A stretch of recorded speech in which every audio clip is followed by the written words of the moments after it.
വീട്ടിൽ നിന്ന് തന്നെ തടി കുറയ്ക്കാൻ ആഗ്രഹിക്കുന്നവർക്കായി നമ്മളോട് കൊടുക്കുന്ന എല്ലാ മരുന്നുകളും ഗവൺമെൻറ് അംഗീകൃതമാണ്. ഒരാഴ്ചയെങ്കിലും വന്നൊന്ന് കിടക്കാൻ തയ്യാറായി വന്നാൽ നമുക്ക് ഈ അസുഖങ്ങളൊക്കെ ഈസി ആയിട്ട് മാറ്റിയെടുക്കാൻ പറ്റും. ഹോസ്പിറ്റലിൽ വരാൻ സാധിക്കാതെ വീട്ടിൽ നിന്ന് തന്നെ തടി കുറയ്ക്കാൻ ആഗ്രഹിക്കുന്നവർക്കായി ഇവിടെ ഉണ്ടാക്കുന്ന ഒരു ആയുർവേദ ഗുളികയാണ് മെൽട്ടോൺ. മെൽട്ടോൺ ക്യാപ്സ്യൂളും സിറപ്പുമായിട്ടാണ് വരുന്നത്. രാവിലെ വെറും വയറ്റിൽ 1 സ്പൂൺ സിറപ്പും 2 ക്യാപ്സ്യൂളുമാണ് കഴിക്കേണ്ടത്. അതുപോലെ തന്നെ വൈകിട്ട് ആഹാരത്തിന് മുൻപ് 1 സ്പൂൺ സിറപ്പും 2 ക്യാപ്സ്യൂളും കഴിക്കണം. മെൽട്ടോൺ ടാബ്ലറ്റിൻ്റെ പേര് ഓർത്തിരിക്കാൻ വളരെ എളുപ്പമാണ്. മെലിയാനുള്ള ഗുളിക, ഫാറ്റ് മെൽറ്റ് ചെയ്ത് ബോഡി ട്യൂൺ ആവാനുള്ള ഗുളിക മെൽട്ടോൺ.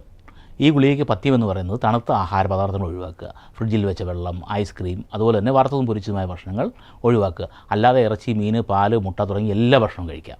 നമ്മളോട് കൊടുക്കുന്ന എല്ലാ മരുന്നുകളും ഗവൺമെൻറ് അംഗീകൃതമാണ്. അതുപോലെ തന്നെ GMP സർട്ടിഫൈഡ് ആണ്, ISO അംഗീകാരമുള്ളതാണ്. ഗവൺമെൻറ്റുമായി ബന്ധപ്പെട്ട എല്ലാ കാര്യങ്ങളും പൂർത്തിയാക്കിയിട്ടാണ് നമ്മൾ മരുന്ന് തരുന്നത്. നമ്മൾ കഷ്ടപ്പെട്ട് കാശുണ്ടാക്കി ആഗ്രഹിച്ച് ഒരു ബൈക്കോ കാറോ വാങ്ങി അത് യാതൊരു സർവീസും ചെയ്യാതെ കൊണ്ടുവന്നു കഴിഞ്ഞാൽ ഒരു 20,000 30,000 കിലോമീറ്റർ ആയി കഴിയുമ്പോഴത്തേക്കും കെട്ടി വലിച്ചുകൊണ്ട് പോകേണ്ട അവസ്ഥ വരും. ഇതുപോലെ തന്നെയാണ് മനുഷ്യൻ്റെ കാര്യവും. ഒരു 20 വയസ്സ് മുതൽ തന്നെ നമുക്കൊക്കെ തന്നെ അസുഖങ്ങൾ വരാൻ തുടങ്ങും. ഇതെല്ലാം ശാസ്ത്രീയമായ മരുന്നുകൾ ലഭ്യമാണ്.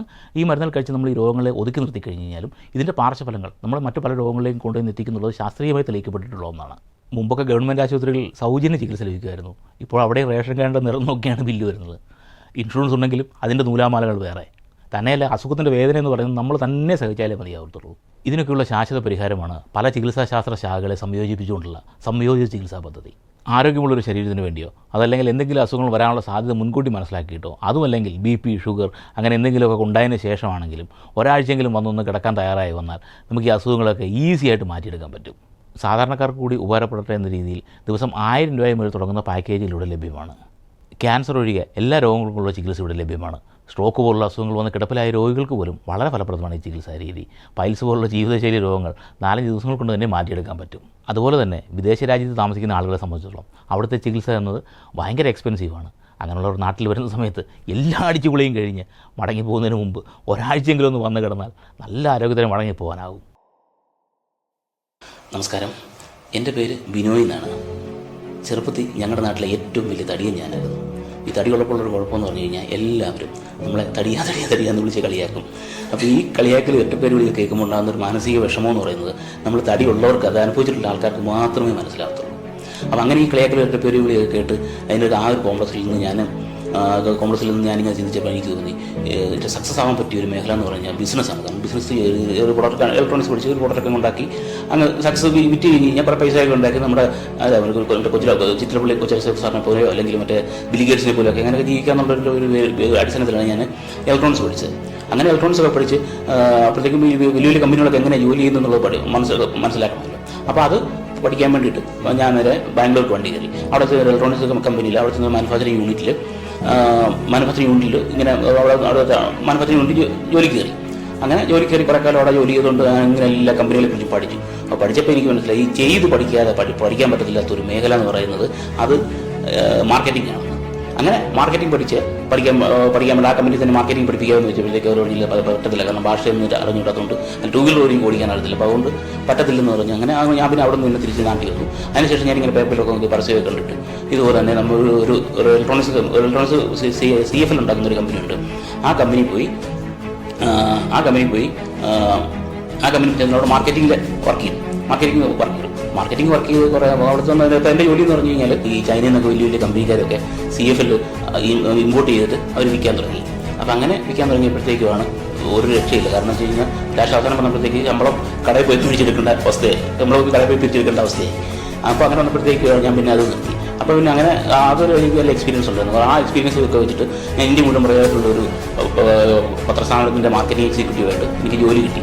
അപ്പോൾ ഈ ജോലിയൊക്കെ ചെയ്ത് അങ്ങനെയൊക്കെ പോയിക്കൊണ്ടിരിക്കുന്ന സമയത്താണ് വീട്ടിൽ നിന്ന് കാരണന്മാർ വിളിച്ചിട്ട് കല്യാണം കഴിക്കണം എന്ന് പറഞ്ഞ് നിർബന്ധിക്കുകയായിരുന്നു. അപ്പോൾ ഞാൻ പിന്നെ നാട്ടിൽ വന്ന സമയത്ത് ഒരു മാരേജ് ബ്യൂറോയിലും അങ്ങനെ 2 ദിവസം ഒരു ആപ്പിലൊക്കെ പോയി രജിസ്റ്റർ ചെയ്തു. അങ്ങനെ 5-6 മാസം കഴിഞ്ഞ് കഴിയുമ്പോഴത്തേക്കും നാട്ടിൽ നിന്ന് തന്നെ എനിക്കൊരു കല്യാണം കഴിക്കാൻ പറ്റി. എൻ്റെ വൈഫ് ഡിഗ്രി കഴിഞ്ഞിട്ട് ഒരു ഹെർബൽ കോസ്മെറ്റിക്സ് ഉണ്ടാകുന്ന ഒരു കമ്പനിയുണ്ട്.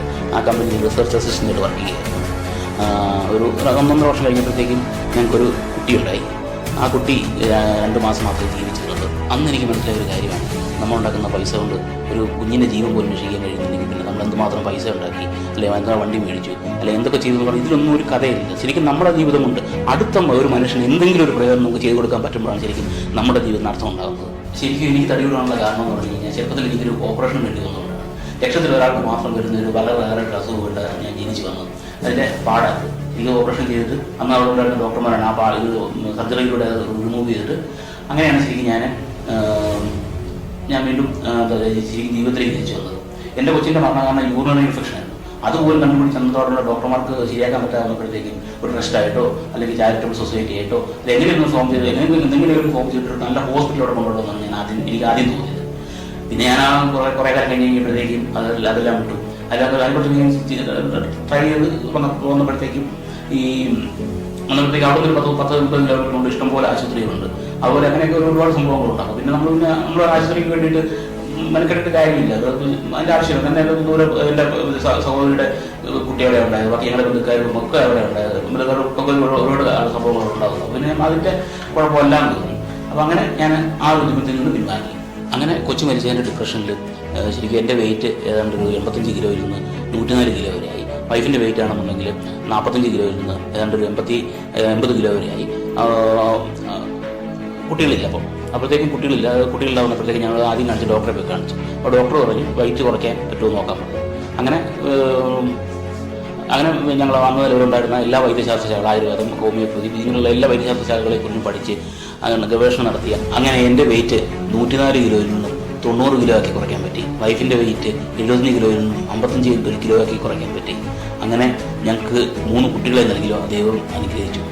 ചെറുപ്പത്തിൽ എൻ്റെ അസുഖം കണ്ടുപിടിച്ച് ഓപ്പറേഷൻ ചെയ്തത് ശരിയാക്കിയില്ലായിരുന്നെങ്കിൽ 6 മാസത്തിനുള്ളിൽ ജീവിച്ചിരിക്കേണ്ട ആളല്ല ഞാൻ. അങ്ങനെയുള്ള എനിക്ക് കുട്ടികളെ കുടുംബവും ഒക്കെ നൽകി ലോകം എന്നെ സ്നേഹിച്ചപ്പോൾ ആ ലോകത്തിനോട് എന്തെങ്കിലും തിരിച്ചു കൊടുക്കണമെന്ന് കരുതി ഞാൻ തുടങ്ങിയ ആദ്യത്തെ